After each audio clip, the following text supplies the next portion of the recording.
Here we are in Osoyoos. We were there for a couple of weeks, or for 1 week, dog sitting.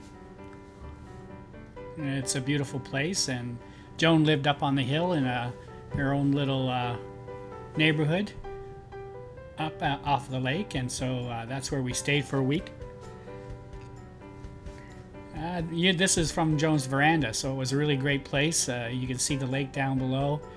Right below her house were some vineyards, and all through Osoyoos there are vineyards. What you can't see is that this time of year it was 40 degrees, very warm. Yeah, and they live right next to the golf course as well. It's just down the street from them, so if you're taking in golfing, it's a great place to stay. And this is a 36-hole golf course. We were there to dog sit, of course, and Jetta and Daly are the two Labradoodles. And of course, Cassie was queen of the group. Dakota was there as well, wasn't she? And Dakota, for sure. They liked their time down at the park. We spent lots of time outside because it was hot, but Joan has great outdoor spaces. We were there because they were off to, where was it, Whitefish, to the condo. So we were there to look after the dogs for a week while they were gone. And we were well received.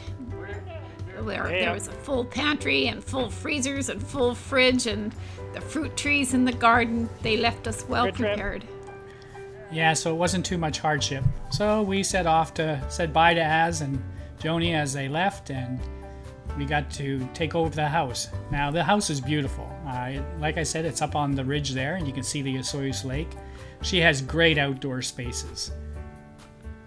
And if you look, we watched the hummingbirds, listened to the other birds in the garden. Yeah, and down below she had all kinds of fruit trees. There were plum trees, peach trees. She had a garden. We dug out the potatoes for supper at night. Like I said, just great outdoor spaces, especially when it's hot like that, minus 40, or sorry, not minus, but plus 40 degrees. You always want to be outside. Lovely roses. She's put a lot of work into her flower beds. I was a little worried that we weren't going to be able to look after them in the heat, but they survived. She's got everything automatic. The water came on. There was a couple times we had to water a few things. We were there just to make sure that everything went okay. So there was lots of times to rest and relax, and we did that for sure.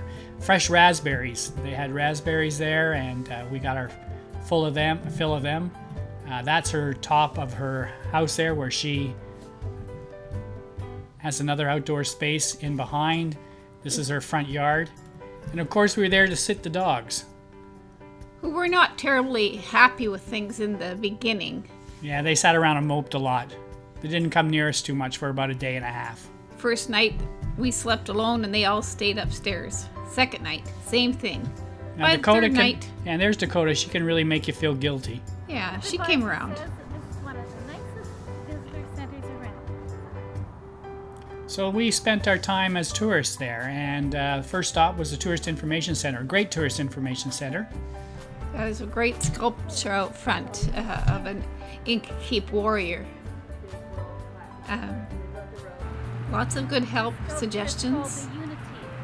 Yeah, this is the sculpture out back, and you can see it's part of the information center.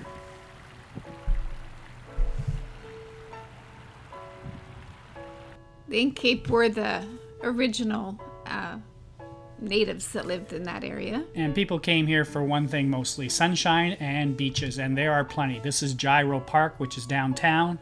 Beautiful place to walk, and there are people there all the time. The water's clean, the beach is clean, and again, lots of paths. And of course, if it wasn't swimming, it was boating. And there was every kind of watercraft you wanted to see.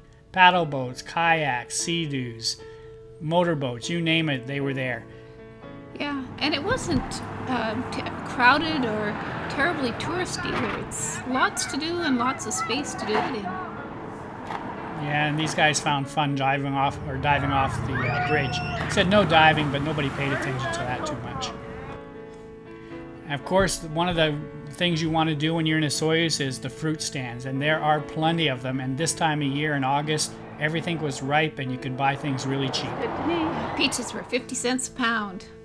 And cherries, we ate our fill of cherries. I don't want to see one again till next July. And the other thing people come for are the vineyards. And there are lots of vineyards around. You can take tours. There's actually a hop-on and hop-off bus tour that you can take, so you don't have to drink and drive. We didn't try that, but if you were looking at some way to visit all of these vineyards safely, that would have been an excellent way. And downtown, nice little shops. Yeah, there's some unique little boutiques, and of course you get a little flavor with the buskers. This was an outdoor market they had that comes Wednesdays and Saturdays, I believe. Yep, during the summertime. And of course, had to buy more fruit. Yeah, I could never get enough of it, but that was the time of year, so that's why you're there. Cheap, too. Yeah. And walkways. This is Veterans Park. Yeah, Veterans Park, and it was in the middle of a walkway area, so you could walk all along the shorelines.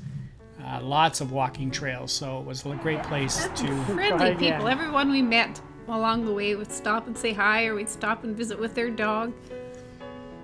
It was very nice.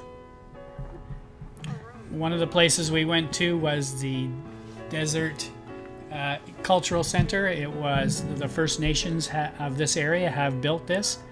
They're quite a progressive First Nation area, and the museum was nice. It was a hot day that day, so we spent most of our time inside looking at the one room with all of the exhibits.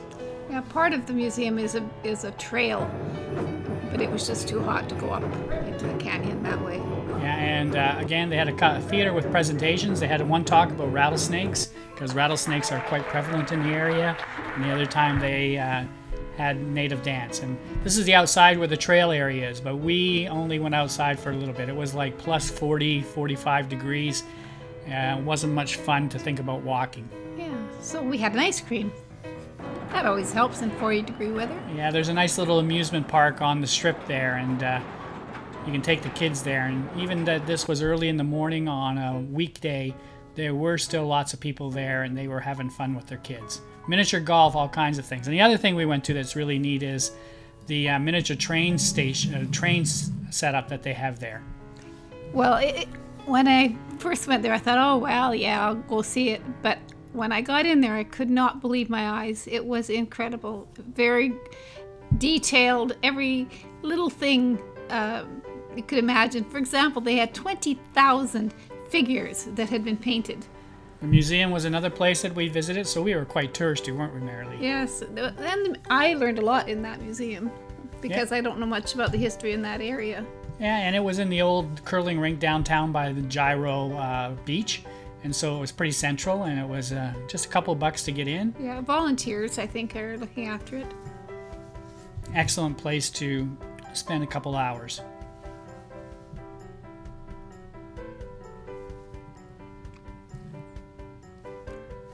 Another place, and you can't really go see it, but Spotted Lake, Medicine Lake, is just outside on the way to Vancouver on Highway 3, and it's First Nations. What is it? It's a sacred lake. You do not have access to it. We just took pictures from the road, and then with the what's it called? Quad chopper. Quad chopper. And there's another chopper, and we had a visitor, Lorna. And Gord. And Gord were there. They were on their way through from Vancouver through to Pincher Creek, and so they stopped by to visit. I guess they had quite a time in the heat too, traveling on a motorbike, but the roads are kind of fun, all the winding mountain roads. Yeah, so they enjoyed their little stay in Osoyoos, and they were off again on their way to Pincher Creek. There's a biker mama if you ever saw one.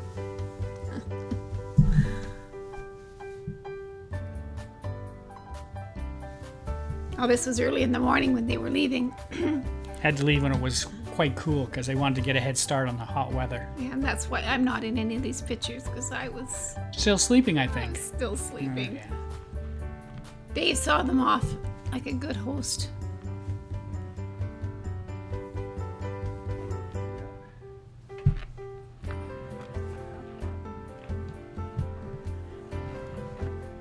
They carried on to Alberta and later met up with Lorna's sons and their wives and traveled a little bit more. You're going on a bike trip. But we were there for dog sitting. And the dogs were getting along quite well. After a couple of days, they would try to sleep in our bed at least. You can see there that they're starting to get along. And we, again, took them for walks every day. Yeah. Went to the dog park a couple of times, and big, clean, beautiful space for them just to romp. You don't have to worry about them getting away. It's all fenced in. So we really enjoyed our trip to Osoyoos. It was excellent, and we'd go anytime to dog sit.